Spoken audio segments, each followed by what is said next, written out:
Hi everyone, good morning. Today is May 7.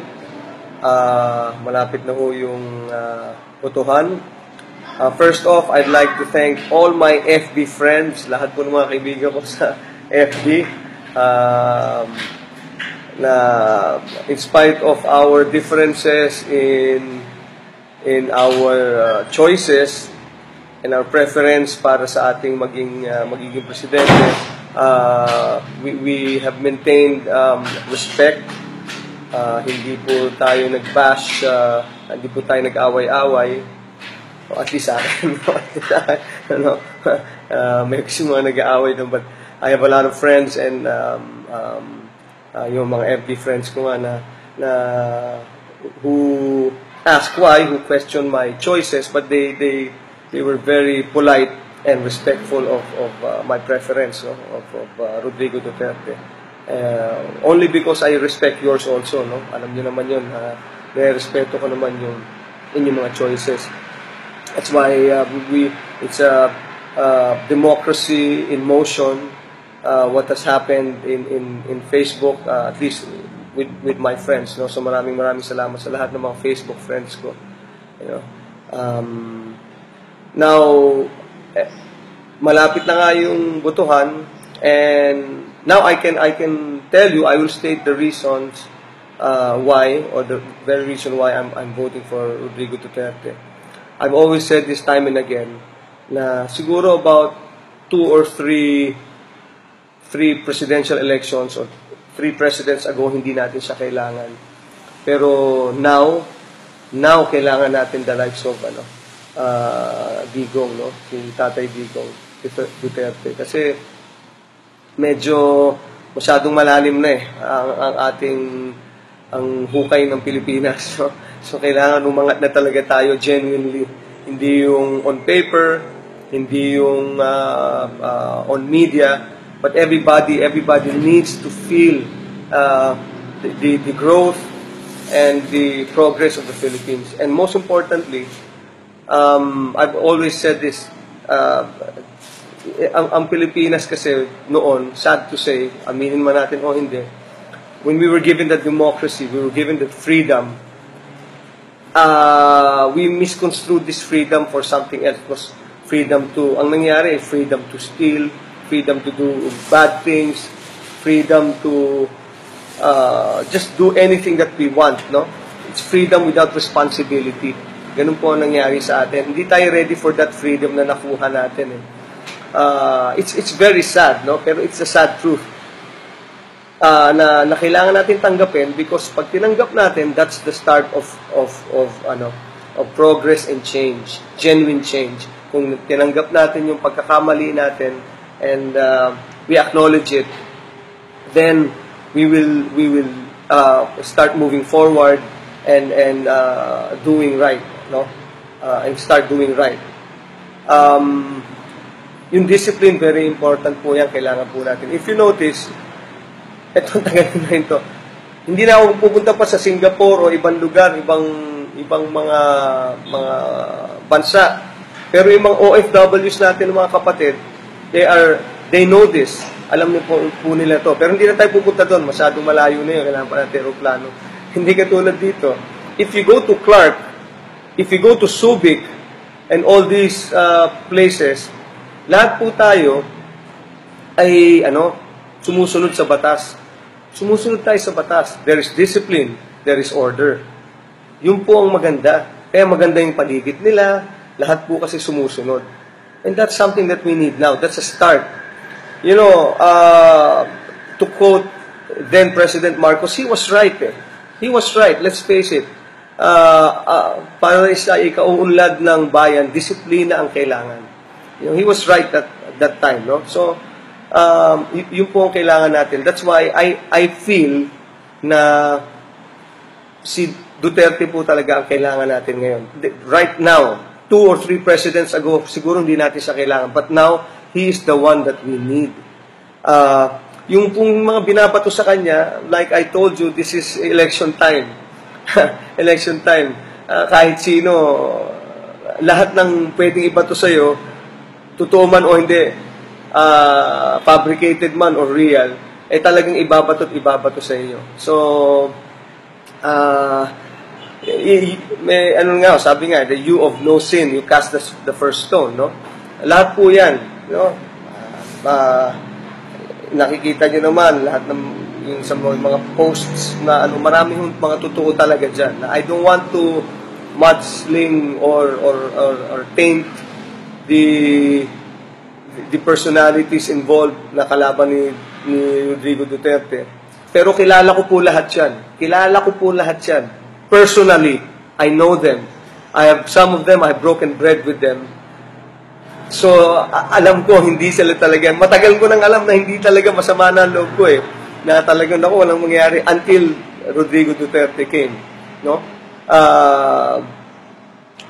So, that's why I'm voting for him. No? And sana, makita nyo rin yung mga magagandang qualities of a leader that he has.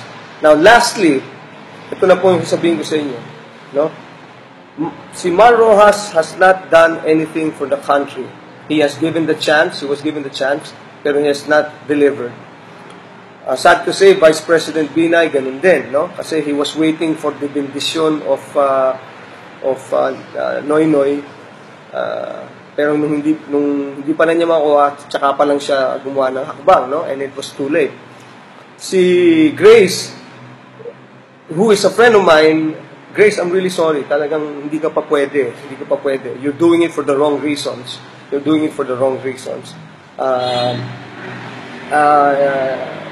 Hindi, kulang pa.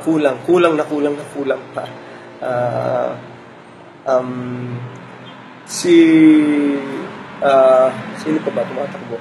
Si Miriam, Centro Miriam Defensor Santiago, magaling, pero hindi rin nag-deliver. I'm sorry, she's very eloquent, she's a very good speaker, she knows her laws, but she knows what to do and what should have been done, but it's too late, the hero, ngayon late na. Plus, she was also given the chance for a long time as a senator, but she did not deliver also. But she was very good, very eloquent, magaling magsalita, but too late, the hero na rin yan, no? Now, si Digong Duterte, honestly, has never done anything for the country. Nothing. Wala rin siyang ginawa para sa buong bansa natin. But, he has done so much for Davao. So, if it's going to be a showroom, a battle of showrooms, si Rodrigo Duterte lang po ang may showroom. He has brought Davao from kumbaga, the dark ages to a highly developed, progressive city. And lastly, kaya po siya ang pinili ko bago po ako I prayed on this naman, no? Tinanong ko yung kapatid ko who has been in Davao for a long time, he's now residing in the United States. Sabi ko, Kuya, what do you think of Rodrigo Duterte? Medyo sabi sa akin ng kuya ko, ito nakakatuwa. Ganun lang magsalta yun, nakakatawa lang yun, pagtawanan nyo lang. Pero he delivers, he's a good leader, he's firm, and he has a heart. So I prayed on this, which I encourage you to do also.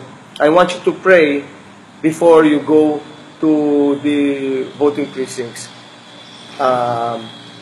Again, we all have our choices, let's respect, and I hope and pray that we have a peaceful, honest election. Most importantly, after the election, sana, whoever wins, we rally behind him, we help him, because katulad ng maraming post, it's a collective effort, hindi po kaya ng isang tao yan. Dapat lahat po tayo. But this time, with a good leader standing in front, behind, and with us, I think the Philippines, ang bansa po natin na we so love, will be great again, with God's grace and God's help. So, God bless you all. I'm very happy with technology. Thank God for Facebook, and thank God for friends like you. Mabuhay po ang Pilipinas. To God be all the praise and glory. I love you. Po kasi sumusunod. And that's something that we need now. That's a start. You know, to quote then President Marcos, he was right eh. He was right, let's face it. Para sa ikauunlad ng bayan, disiplina ang kailangan. He was right at that time, no? So, yun po ang kailangan natin. That's why I feel na si Duterte po talaga ang kailangan natin ngayon. Right now, 2 or 3 presidents ago, siguro hindi natin siya kailangan. But now, he is the one that we need. Yung pong mga binabato sa kanya, like I told you, this is election time. Election time. Kahit sino, lahat ng pwedeng ibato sa'yo, totoo man o hindi, fabricated man or real, talagang ibabato at ibabato sa iyo. So, may sabi nga, the you of no sin, you cast the first stone, no? Lahat po yan, no? Nakikita nyo naman, lahat ng yung sa mga posts na maraming mga totoo talaga dyan. I don't want to mudsling or taint the personalities involved na kalaban ni Rodrigo Duterte. Pero kilala ko, just do anything that we want, no? It's freedom without responsibility. Ganun po ang nangyari sa atin. Hindi tayo ready for that freedom na nakuha natin eh. It's very sad, no? Pero it's a sad truth. Na kailangan natin tanggapin because pag tinanggap natin, that's the start of progress and change, genuine change. Kung tinanggap natin yung pagkakamali natin and we acknowledge it, then we will start moving forward and doing right, no? And start doing right. Yung discipline, very important po yan, kailangan po natin. If you notice, etong tagal na rin to, hindi na ako pupunta pa sa Singapore o ibang lugar, ibang mga bansa. Pero yung mga OFWs natin, mga kapatid, they know this. Alam niyo po nila to. Pero hindi na tayo pupunta doon, masyadong malayo na yun, kailangan pa natin aeroplano. Hindi katulad dito. If you go to Clark, if you go to Subic, and all these places, lahat po tayo ay sumusunod sa batas. Sumusunod tayo sa batas. There is discipline, there is order. Yun po ang maganda. Kaya maganda yung paligid nila, lahat po. Now, malapit na nga yung botohan, and now I can tell you, I will state the reasons why, or the very reason why I'm voting for Rodrigo Duterte. I've always said this time and again, na siguro about 2 or 3 presidential elections or 3 presidents ago, hindi natin siya kailangan. Pero now kailangan natin the likes of Digong, no? Si Tatay Digong Duterte. Kasi medyo masyadong malalim na ang hukay ng Pilipinas. So kailangan umangat na talaga tayo genuinely. Hindi yung on paper, hindi yung on media, but everybody needs to feel the growth and the progress of the Philippines. And most importantly, I've always said this, ang Pilipinas kasi noon, sad to say, aminin man natin o hindi, when we were given that democracy, we were given that freedom, we misconstrued this freedom for something else. It was freedom to, ang nangyari, freedom to steal, freedom to do bad things, freedom to... Hi everyone, good morning. Today is May 7. Malapit na ho yung botohan. First off, I'd like to thank all my FB friends, lahat po ng mga kaibigan ko sa FB, na in spite of our differences in our choices and our preference para sa ating magiging presidente, we have maintained respect. Hindi po tayo nag-bash, hindi po tayo nag-away-away. At least sa akin,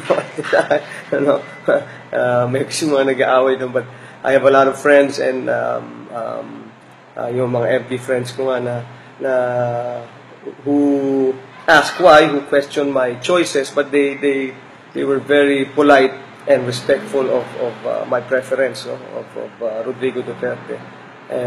Only because I respect yours also, no. Alam niyo naman yun, may respeto ko naman yung inyong mga choices. That's why it's a democracy in motion.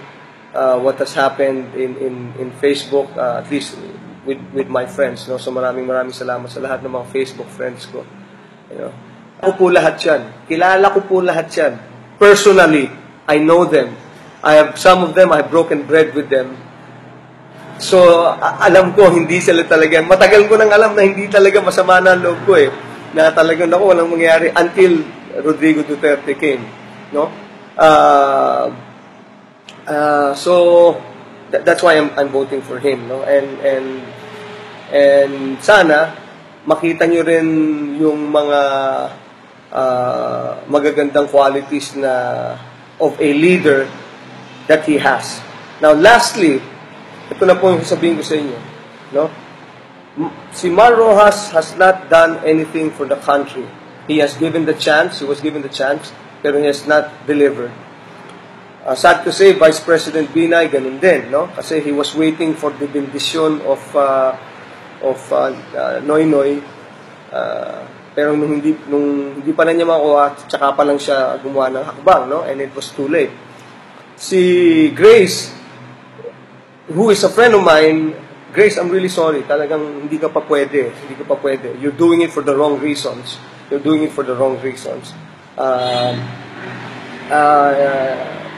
Hindi,